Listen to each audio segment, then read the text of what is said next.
Okay, so today what I want to talk about is how do you actually get started with redesign? I talk often about it. This is the thing that we specialize in my company.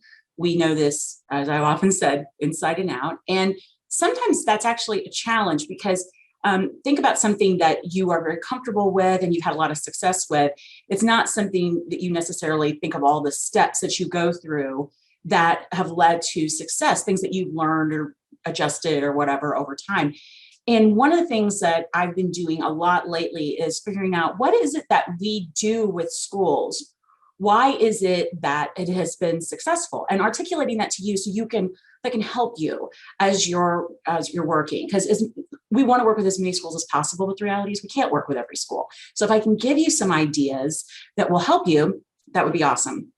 So the number one thing you need to do when you get started with a redesign, and this is what I try to slow every school down when I work with them, and it's why we adjusted something we were doing. It's like, you can't do this without a plan. You have to have a plan. And a plan is not, we're going to try Corex. That is not a plan.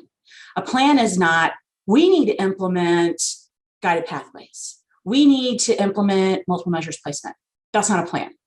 A plan, what I'm defining as a plan, is specific. And it is something where you can see these are the steps we are going to take. This is what we are trying to accomplish. This is who is going to work on it. And this is when it's going to happen.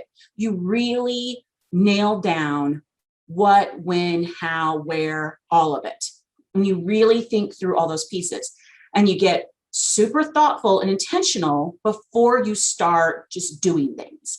So the idea isn't, don't just go out and pilot stuff, which is what the vast majority of schools do all the time. And I get it. And pilots can be useful. It's not that you don't get useful information from them, but at some point you have to graduate past the pilot and you have to get to our whole point. And this is a thing that sometimes faculty administrators do not necessarily see eye to eye on, but most administrators are trying to get to scale, meaning they want to see a significant, impactful process or approach or something that is used across the board in developmental math and is not just one of these little things like, oh yeah, we have that one section of COREC.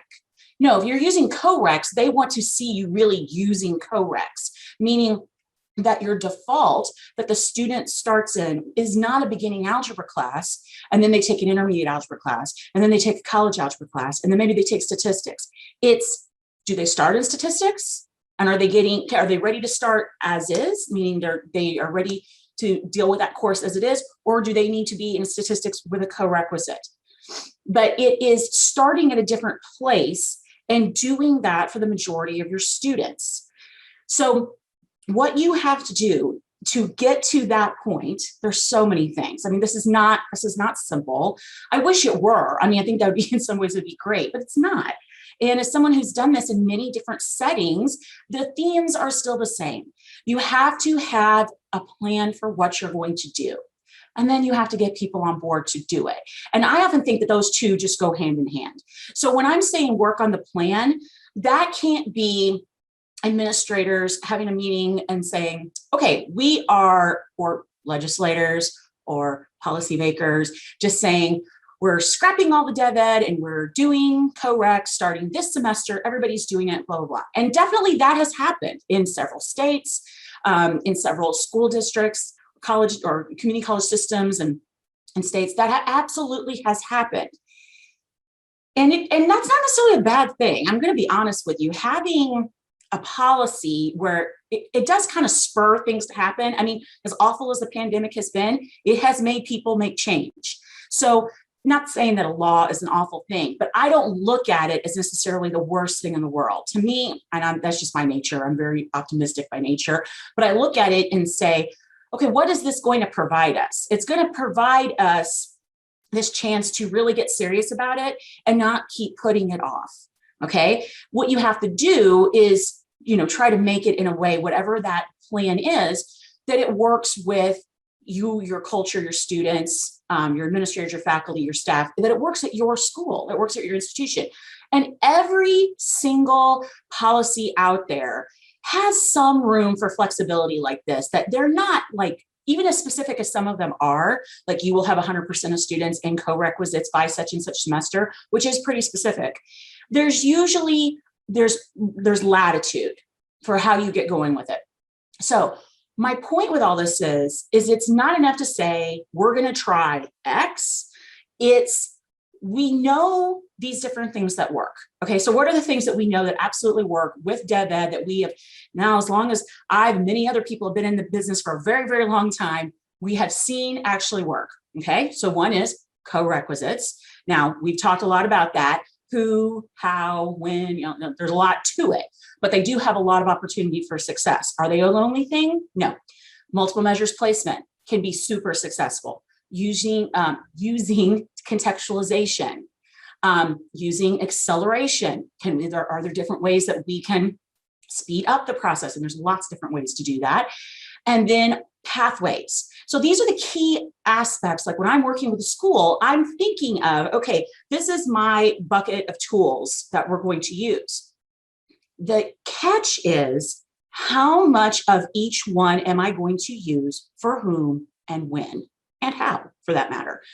That is what you decide in the plan. So it's not, we're going to try co-recs. It's, when are we trying co-recs? For how many students? For which classes? How are we determining what the placement cutoff is going to be for those who enter it and those who don't? When are we reevaluating that? There's a lot of decisions to be made. So the planning process is not a super, it's not a meeting, okay? It's not a one meeting thing. I wish it was. It isn't. There's a lot of thought. You've got to gather some data. You've got to have tough conversations, and there's going to be back and forth. I'm working with a school right now, and we thought we had the whole flow chart planned, and then we're like, oh, we forgot about this little aspect that's specific to something at their school. So it's a course that, yes, that all colleges have, but their particular student population that was in it had a particular trait. And so we had to address that and make sure that we are coming up with something that works for them and still staying within the new law's requirements, since Illinois has new legislation about what we're supposed to be aiming to do with developmental education, math and English. So my point is, it's always iterative. I say that often because it is. It is not, you just do it and you're done. It's not set it and forget it. This is not crockpot redesign. Okay. This is, you're going to do something, you're going to try it, and you're going to not get it completely right. There's things that will work and things that won't. And keep in mind, you learn more from the things that don't work than the things that do. So that's not always a bad thing.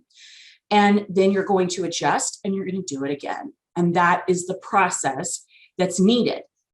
But to do those things in a way that is going to be time well spent, resources well spent, you need to have a plan.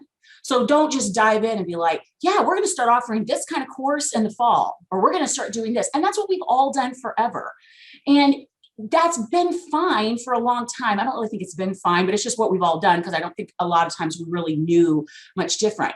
But now things are different. We absolutely have to have systems that reduce equity gaps and serve our populations of students. It's not, well, that'd be a nice thing to have. It's, we have to have it. If you're going to do that and you're going to really have something that is effective at scale, you're going to have to plan for it. And then you're going to have a timeline and people and processes and actions, and you're going to test them. And then you're going to see what works, and then you're going to do it again. And you do it over and over and over, and you iterate, and over time, it will get to a place where it can be quite successful. It does take time, but it is possible. And I think that's what's really cool, because I think for a long time, we thought it wasn't even possible to get more students who aren't what we would say college ready through college, and get them a degree in a way where we still have rigor and standards. We still have the expectations that we had before. Well, actually, we totally can. We have to change some of our assumptions. We have to change some of our approaches and our policies and what we do in the classroom and what we do out of the classroom. But that's the process when you sit down to get a plan. How am I going to do that? How are we going to do that? And how are we mindfully going to do that? We're not just going to do random acts of redesign. We're going to do intentional redesign and measure it and try again. And that is how you get started with redesign. It's a kind of an overview and it's a little bit simplistic, but it does give you a taste of where you need to start. So number one, start with a plan. See you next time.